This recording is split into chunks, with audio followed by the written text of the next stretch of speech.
Hello everyone, আশা করি তোমরা সকলেই ভালো আছো। আজকের ভিডিওতে আমরা একটা লিড কোডের প্রবলেম সলভ করব। এটা সিঙ্গেল লিঙ্ক লিস্ট রিলেটেড একটা প্রবলেমটার নাম যদি বলি মার্জ টু সর্টেড লিস্ট। এটা মাইক্রোসফটের একটা ইন্টারভিউ কোশ্চেন। সো আমরা যদি প্রথমে প্রবলেম স্টেটমেন্টটা একটু দেখতে যাই, সো কি দেওয়া আছে, you are given the heads of two sorted link list. তার মানে তোমাকে দুটো লিঙ্ক লিস্ট দিয়ে দিয়েছে, এই একটা এবং তাদের হেড দিয়ে দিছে। এই লিস্ট ওয়ান এবং লিস্ট টুর ভিতরে সেই হেড দুটো আছে। এখন কি বলছে, merge the two list into one sorted list. তার মানে এই দুটোকে মার্জ করে তোমার একটা সিঙ্গেল লিঙ্ক লিস্ট বানাইতে হবে, অ্যান্ড দেন ওইটাকে আমাদের রিটার্ন করতে হবে। মার্জ লিঙ্ক লিস্টটা আমাদের হচ্ছে রিটার্ন করে দিতে হবে। সো এইটা যদি আমরা একটু ডেমনস্ট্রেশন দেখি, 1 2 4 আছে এবং 1 3 4 আছে। সো এইখান থেকে আমরা কিভাবে একটা সর্টেড লিঙ্ক লিস্ট বানাইতে পারি। সো লেটস সে আমরা এই দুটো এখন কম্পেয়ার করে দেখব যে এদের ভিতরে কে ছোট। সো দেখছি দুইটাই ইকুয়াল, তাহলে আমরা জাস্ট আমাদের বোঝার সুবিধাতে আমরা একটা কাজ করি, আমরা এখানে একটা পয়েন্টার নিব এবং এখানে একটা পয়েন্টার নিব, যাতে আমরা দুটো লিস্ট ট্রাভার্স করতে পারি। এবার দেখছি যেহেতু দুইটাই ইকুয়াল, তাহলে আমরা এইটা নিলেই হচ্ছে। সো লেটস ওয়ান নিলাম আমরা। এখন আমাদের এই পয়েন্টারটা আমরা এক ঘর সামনে আগাইছি, যেহেতু আমাদের এইটা নেওয়া হয়ে গেছে। এইবার আমাদের পয়েন্টার এখানে আছে এবং এখানে আছে, এদের ভেতরে কে ছোট? এদের ভেতরে আমরা দেখতেছি আমাদের এই এক ছোট। সো এরপরে আমরা সেই একটাকে নিলাম এবং এইটাকে যেহেতু নেওয়া হয়ে গেছে, এটার কাজ শেষ। এবার আমরা পয়েন্টার আগালাম। এরপরে দেখছি কি আমাদের এই পয়েন্টার এবং এই পয়েন্টারের ভিতরে টু ছোট। সো এরপরে আমরা টুকে নিলাম। সো টু এর কাজও শেষ, আমরা এই পয়েন্টারটা এখন সামনে আগাচ্ছি। এরপরে আমাদের 3 এবং 4 এর ভিতর কম্পেয়ার হচ্ছে, তার মানে এই পয়েন্টার এবং এই পয়েন্টের ভিতর কম্পেয়ার হচ্ছে যে কে ছোট। সো এখন দেখছি কি আমাদের 3 ছোট। সো এখন এইখান থেকে আমরা 3কে নিয়ে নিলাম এবং আমাদের পয়েন্টারটা এক ঘর সামনে গেল। এরপরে কি আমরা দেখছি আমাদের 4 আছে। সো 4 অ্যাড করলাম, এই যে কোনো একটা, যেহেতু সেম ভ্যালু, যে কোনো একটা অ্যাড করে দিলেই আমাদের হয়ে যাচ্ছে। এবং এরপরে আমাদের আরেকটা ভ্যালু বাকি থাকতেছে, সেটা হচ্ছে একটা সিঙ্গেল 4। সো ওইটাকে জাস্ট আমরা অ্যাড করে দিলাম এবং যেহেতু ওইটা অ্যাড করা হয়ে গেছে আমাদের লাস্টে নাম। সো এইটা আমাদের সেই ফাইনাল সিঙ্গেল লিঙ্ক লিস্টটা আমরা পেয়ে গেলাম। সো এই আউটপুটটা আমাদেরকে রিটার্ন করে দিতে হবে। সো আমরা এইটা যদি অ্যালগরিদমটা ডিজাইন করতে চাই, আমরা কিভাবে কি করতে পারি? সো লেটস সে আমরা এই যে ওয়ানটা নিছি, এই ওয়ানটাকে তো আমাদের কোথাও একটা রাখতে হতো। আমরা একটা কাজ করি, আমরা একটা ডামি হেড বানাই। লেটস সে এটার ভ্যালু 0। এবার আমরা কি করব, এই ওয়ানকে যখন প্রথমে নিচ্ছি, এই ওয়ানকে এই 0-র সঙ্গে কানেক্ট করে দিব প্রথমে, এবং আমরা তারপরে এই এক একটা করে ভ্যালু এই পুরো লিস্টটাতে আমরা অ্যাড করলাম। তার মানে আমরা কি জাস্ট একটা সিঙ্গেল লিঙ্ক লিস্টের জায়গায় dummy headed single link list বানাচ্ছি। ঠিক আছে, আমরা dummy headed single link list already বানাইতে পারি, এবং আমরা যখন রিটার্ন করব তখন আমরা এই পুরো লিস্টটাকে রিটার্ন না করে আমরা জাস্ট এই যে ওয়ান থেকে যেটুকু আছে, তার মানে আমাদের এইটা যদি আমাদের হেড হয়, তাহলে আমরা রিটার্ন করার সময় হেড ডট নেক্সটকে পাঠিয়ে দিব। ঠিক আছে, সো লেটস গো, আমরা একটু লিড করে চলে যাই সরাসরি এবং এখানে গিয়ে আমাদের অ্যালগরিদমটা একটু ডিজাইন করার চেষ্টা করি। ঠিক আছে, সো আমরা চলে আসছি আমাদের লিড করে। এইবার চলো আমরা প্রথমে আমাদের ডামি হেডটা বানাই নিই। সো ডামি হেড বানানোর জন্য আমাদের একটা লিস্ট নোট ক্লাস বানানো আছে, আমরা ওইটা ইউজ করবো। সো লেটস সে এটা আমাদের সেই লিস্ট নোট ক্লাস, আমরা সেই লিস্ট নোট ক্লাস এখানে নিয়ে আসলাম এবং আমরা বলে দিচ্ছি এটা আমাদের ডামি হেড, এবং সেইখানে আমরা একটা নিউ অবজেক্ট বানাবো লিঙ্ক লিস্ট নোট নামে, যেখানে আমরা ভ্যালু দিয়ে দিলাম ইনিশিয়ালি 0। ঠিক আছে, এবং আমরা একটা লিস্ট নোট নামক লিস্ট নোট টাইপের টেম ভেরিয়েবল বানাচ্ছি, যাতে আমরা আমাদের যে মেইন এই যে ডামি হেডের সিঙ্গেল লিঙ্ক লিস্টটা বানাচ্ছি, তার মানে আমাদের এই যে ফাইনাল লিঙ্ক লিস্ট যেটা হচ্ছে, সেই ফাইনাল লিঙ্ক লিস্টটাকে যদি প্রয়োজন হয় আমরা যাতে ট্রাভার্স করতে পারি। সো আমরা কি করলাম, এই ডামি হেডটাকে আপাতত জাস্ট এর ভিতরে এই অবজেক্টের লোকেশনটা জাস্ট কপি করে এই টেম্পের ভিতরে রেখে দিচ্ছি আপাতত। এবার আমাদের তো ইউজার লিস্ট 1 এবং লিস্ট 2 দিয়ে দিছে, এবার আমাদের এই দুটোকে ট্রাভার্স করতে হতে পারে। সো আমরা একটা কাজ করি, আমরা এই লিস্ট 1 এবং লিস্ট 2কে কোথাও একটা স্টোর করি। সো তার জন্য আমরা আরেকটা কাজ করি, আমরা লিস্ট নোট টাইপের temp1 নামক একটা ভ্যারিয়েবল নেব এবং সেখানে আমরা আরেকটা নিব, সেটা হচ্ছে temp2। ঠিক আছে, সো temp2-র ভিতরে আমরা কি রাখবো, টেম্প টুর ভিতরে আমরা রাখবো আমাদের যে লিস্ট টু ছিল সেটা, আর আমাদের টেম্প ওয়ানের ভিতরে রাখবো লিস্ট ওয়ান যেটা ছিল সেটাকে। ঠিক আছে, সো আমাদের ভ্যালু ইনিশিয়ালাইজ করা হয়ে গেল। এবার আমরা আস্তে আস্তে মার্জিং এর দিকে যাই। সো এখন আমাদের প্রথম কেস কি, যখন আমাদের এই দুটো লিস্টে এক্সিস্ট করতেছে, তার মানে আমাদের এই ভ্যালুটাও আছে, এই ভ্যালুটাও আছে, তার মানে কি হোয়াইল আমাদের এই লিঙ্ক লিস্ট এক্সিস্ট করে, এই লিঙ্ক লিস্ট এক্সিস্ট করে। এইবার আমরা কম্পেয়ার করবো যে কে ছোট। তো চলো সেই অ্যালগরিদমটা ডিজাইন করি। এখানে এবার আমরা লিখব যে হোয়াইল আমাদের যে টেম্প অন ছিল, আমাদের যে প্রথম লিঙ্ক লিস্টটা, সে যদি নাল না হয় তার মানে সে আছে, এবং একই সঙ্গে আমাদের টেম্প টু সেও যদি নাল না হয় তার মানে কি আমাদের দুটো লিঙ্ক লিস্টই এক্সিস্ট করে। আমরা এবার চেক করব যে আমাদের প্রথম লিঙ্ক লিস্টের ভ্যালু কি আমাদের সেকেন্ড লিঙ্ক লিস্ট থেকে ছোট। So temp one dot value এটা কি সামহাও আমাদের টেম্প টু ডট ভ্যালু থেকে ছোট অথবা ইকুয়াল কিনা। যদি ছোট অথবা ইকুয়াল হয় তাহলে আমরা আমাদের যে মেইন যে টেম্প ভ্যারিয়েবলটার ভিতরে আমাদের যে ডামি হেডটা বানাচ্ছিলাম ওখানে জাস্ট এবার আমরা প্রত্যেক ইটারেশনে অ্যাড করব।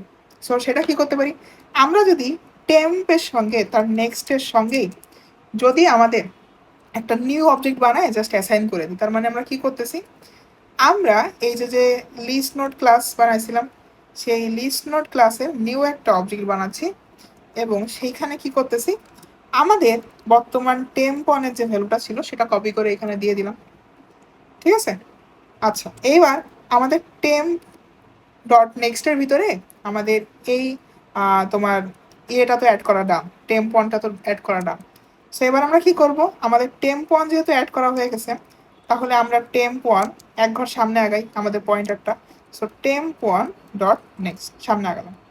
আবার দেখো আমাদের এই যে টেম্প ভ্যারিয়েবল যেটা ছিল সেও কিন্তু তার নেক্সটে একটা ভ্যালু অ্যাড করছে, তার মানে কি এখন আমাদের টেম্প পয়েন্টারটা কি এক ঘর সামনে আগাইতে হবে, এখানে দেখাই। সো লেটস সে এইটা ছিল আমাদের ডামি হেড, এইটা আমাদের ডামি হেড ছিল, এবং এইখানে আমাদের টেম্প পয়েন্ট করতেছিল। এখন যেহেতু এইখানে আমরা এক অ্যাড করে ফেলছি, এখন যদি আমরা নতুন কোনো ভ্যালু অ্যাড করতে চাই তাহলে এই টেম্পের নেক্সটেই বসাতে হবে। তাহলে আমাদের এই টেম্প ডট নেক্সটকে এইখানে না রেখে আমরা এক ঘর সামনে আগাই দিই, তাহলে এখন যখন নতুন কোনো ভ্যালু আসবে তখন ও এইখানে অ্যাড করে ফেলবে। ঠিক আছে, এই যে এই জায়গাটায়। সো এইখানে এসে আমরা কি করতেছি, আমরা এই লাইনের পরেই সাথে সাথে আমরা টেম্পকে এক ঘর করে সামনে আগাই দিচ্ছি। ঠিক আছে, আচ্ছা সো আমাদের যদি টেম্প ওয়ানটা ছোট না হয় তাহলে আমরা কি করতে পারি, তাহলে আমরা এই সেম কাজটাই করব। সো সেম কাজটা কিসের সাথে করব, আমরা আমাদের যে টেম্প টু ভ্যালু ছিল সেই টেম্প টু ভ্যালুর সঙ্গে, তার মানে আমরা জাস্ট সিম্পলি এইটাকে যদি এখানে কপি করে নিয়ে আসি এবং এইখানে টেম্প ওয়ানের জায়গা আমরা যদি টেম্প টু বসাই দিই, তার মানে আমরা কি করতেছি, আমরা টেম্পের নেক্সটে এবার টেম্প টু অ্যাড করে দিচ্ছি, তার মানে আমরা সেকেন্ড লিঙ্ক লিস্টের যে ছোট ভ্যালুটা পাইছি সেটাকে অ্যাড করে দিলাম। এবার তোমার প্রশ্ন, ভাইয়া যেহেতু টেম্পের সঙ্গে আপনি অ্যাড করছেন এবার টেম্প ডট নেক্সটও আপনি আপডেট করবেন এই যে এই লাইনটার মাধ্যমে। সো আমরা একটা কাজ করি, আমরা ই ব্লকের ভিতরে এটা লিখছিলাম, আবার এলস ব্লকের ভেতরে ওইটা আমাদের লিখতে হবে। আমরা এই দুটোকে একসঙ্গে করে আমরা একটা কাজ করতে পারি, আমরা যখন আমাদের হোয়াইল লুপ একবার যখন ইটারেট হয়ে যাচ্ছে, তার মানে যখন আমাদের একবার ইফ এবং এলস ব্লক দেখা শেষ, তখন জাস্ট আমরা সুন্দর মতো এইখানে টেম্পটা আপডেট করে দিতে পারি। তার মানে ইফ চেক করা শেষ, এলস চেক করা শেষ, তখন আমরা টেম্পটাকে আপডেট করে দিচ্ছি। ঠিক আছে, সো এর মাধ্যমে কি হবে, আমাদের যত প্রকার তোমার ভ্যালু আছে কম্পেয়ার করা লাগবে সেই কম্প্যারিজনগুলো এর ভিতরে কমপ্লিট হয়ে যাবে। এখন দেখো এমন কেস আসতে পারে না যখন শুধু আমাদের টেম্প ওয়ান এক্সিস্ট করে, টেম্প টু আর এক্সিস্ট করে না। তার মানে কি বোঝাতে চাচ্ছি, যে আমাদের এই ভ্যালুটা কম্পেয়ার করে অ্যাড করা হয়ে গেছে, এই ভ্যালুটা কম্পেয়ার করে অ্যাড করা হয়ে গেছে, এখন এই ভ্যালুটা অ্যাড করা হয়ে গেছে, এখন ও একা বাকি থেকে গেছে না। সো এই যে একা বাকি থেকে গেছে, এই একা বাকিটুকু আমরা কিভাবে অ্যাড করতে পারি, এই একা বাকিটুকু আমরা একটা কাজ করতে পারি, আমরা জাস্ট একটা হোয়াইল লুপ নিতে পারি এবং সেইখানে এবার চেক করব যে হোয়াইল আমাদের টেম্প ওয়ান, এটা মানে আমাদের প্রথম লিস্টটা, সে কি এখনো এক্সিস্ট করে, যদি এক্সিস্ট করে তাহলে আমরা কি করব, আমরা জাস্ট তাকে আপডেট করে দিব। কি দিয়ে আপডেট করে দিব? আমরা যে টেম্প ছিল সেই টেম্পের নেক্সটের সঙ্গে আমাদের যে টেম্প 1 ছিল সেটাকে অ্যাড করে দিতে পারি। সো আমরা এক কাজ করি, আমরা না করে আমরা যেহেতু উপরেরগুলো একটু ভেঙে ভেঙে করছি, আমরা সেই কাজটা এখানে করি যে আমরা এখানে আমাদের সেই নিউ অবজেক্টটাই অ্যাড করতেছি। নিউ একটা নোড বানিয়ে সেখানে আমরা ভ্যালু দিয়ে দিচ্ছি টেম্প 1 এর ভ্যালুগুলো। এবং এখন আমরা কি করব, সেই আগের মতো করেই আমরা টেম্প 1কে আমরা ইটারেট করব, এক ঘর করে সামনে আগাবো। So temp 1 dot next. আবার আমরা এই যে লিস্ট নোট না বানিয়ে আমরা কিন্তু সরাসরি এখানে আমাদের টেম্প 1টাকে দিয়ে দিতে পারতাম। তাহলে কি হতো, আমাদের লিঙ্ক লিস্টের বাকিটুকু এর সঙ্গে জোড়া লেগে যেত। আমি তোমাদেরকে জিনিসটা দেখাই। ধরো হচ্ছে এইটা আমাদের 1 2 3, ঠিক আছে, আর লেটস সে এইটা হচ্ছে আমাদের 1। সো আমাদের ডামি হেড এইটা ছিল, তার সাথে 1 যুক্ত হলো, এটা গেল, এরপরে এই 1 যুক্ত হলো, তার মানে এইটাও গেল। এখন আমাদের এইটুকু শুধু বাকি আছে না? সো আমাদের টেম্প 1টা এইখানে পয়েন্ট করতেছে, ঠিক আছে, টেম্প 1 এইখানে পয়েন্ট করতেছে। সো এখন যদি আমরা জাস্ট এর নেক্সটে এই টেম্প 1টাকে বলে দিই, তার মানে কি এইটুকু অ্যাড হয়ে যাচ্ছে না? সো আমরা ওইটুক না করে আপাতত, যেহেতু আমরা বিগিনার লেভেলের প্রবলেম সলভারদের জন্য এই সলিউশনটা ডিজাইন করতেছি, সো সেই কারণে আমরা এইখানে প্রত্যেকবার লিস্ট নোট বানিয়ে নিলাম। এবং একই সঙ্গে আমরা এবার কি করব, আমরা টেম্প ভ্যারিয়েবলটা যেহেতু আমরা টেম্পের নেক্সটে অ্যাড করছি, সো টেম্প ডট নেক্সট দিয়ে আমরা এক ঘর সামনে ইটারেট করে আগালাম। এখন এইটা তো করলাম যদি আমাদের লিস্ট 1 এখন এক্সিস্ট করে। আবার এমন হইতে পারে না যে আমাদের লিস্ট 2ও এক্সিস্ট করে। যদি লিস্ট 1 না এক্সিস্ট করে, শুধু লিস্ট 2 এক্সিস্ট করে, সো আমরা কি করতে পারি, আমরা এই তোমার টেম্প 1 যেটা ছিল, আমরা সেই টেম্প 1 এর ওখানে আমরা জাস্ট টেম্প 2 গুলো আপডেট করে দিই। আমাদের যেখানে টেম্প 1 ছিল সেখানে টেম্প 2 দিয়ে দিলাম। আবার এখানে আমাদের এটা হয়ে যাবে টেম্প 2, এটা হয়ে যাবে টেম্প। সো এইটার মাধ্যমে আমাদের পুরো একটা ডামি হেডের সিঙ্গেল মার্জড সর্টেড লিস্ট বানানো কমপ্লিট, ঠিক আছে। এখন আমরা কি করব, এখন তো আমাদের ওই ডামি হেডটা লাগবে না।